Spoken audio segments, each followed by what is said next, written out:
Hey guys, Ethereal here. If you're more of a story-driven gamer, I think this next one's for you. Limbus Company is a turn-based gacha game with an extremely compelling story. While its world building is nothing to scoff at, its writing is where this game shines. Each main chapter is dedicated to a specific member of a rather large cast. The stakes may not always be huge, but they're always personal, and so far, Project Moon has never disappointed. One of the interesting features is that each member of the cast is based on a classic fictitious character such as Ishmael from Moby Dick or Don Quixote from the self-titled novel. And what's interesting about this is how the writers want to reinterpret the original story's content and the themes in the context of the city, which is their own universe. Exploring how this universe's version of a classical story plays out and where the characters progress their own narrative beyond the story is one of the more interesting things to me. Although I haven't read all the original stories, it seems like this forms an extremely solid foundation for the individual character stories from which the surprisingly competent writers have been able to craft their own compelling narratives. Good foundation leads to good success, but you still need good writers.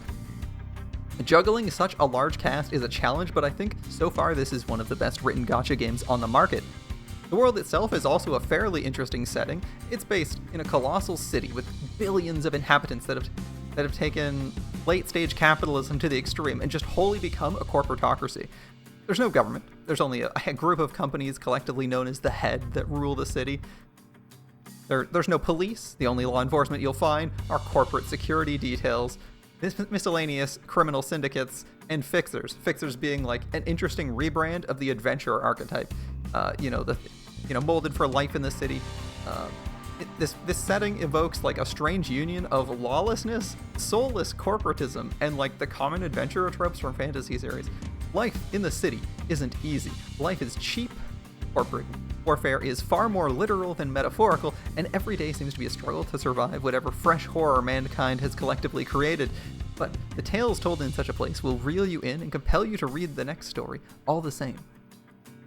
The translators actually also did a great job on this one. Most of the story is voice acted, and the voice actors elevate the narrative even for someone who doesn't speak Korean. If the extremely well-written and compelling narrative isn't enough to convince you to give this game a shot, perhaps it being one of the most low-spender-friendly games on the market will reel you in. I'd personally rate this up with free-to-play friendly games like Azure Lane, and personally recommend its almost absurdly valuable Battle Pass. I don't know where else you can just clock in to do weeklies, buy a Battle Pass once every 4 to 6 months, and end up with everything released in that span of time and more. It feels like, other than the Battle Pass, the purchases are just for the impatient types that want to buy everything, get everything right away. It even eliminates a lot of RNG by giving you an enormous amount of currency to easily purchase SSRs instead of having to roll for them. I've personally bought more SSRs than I've rolled for at this point. Since I've got a little extra time, I think failing to mention the rock-solid soundtrack would be rather criminal of me, wouldn't it? Now, the OST is pretty good, but they go extra hard on the chapter bosses, usually commissioning a song from Millie, who's done a ton of great songs. I highly recommend checking her out.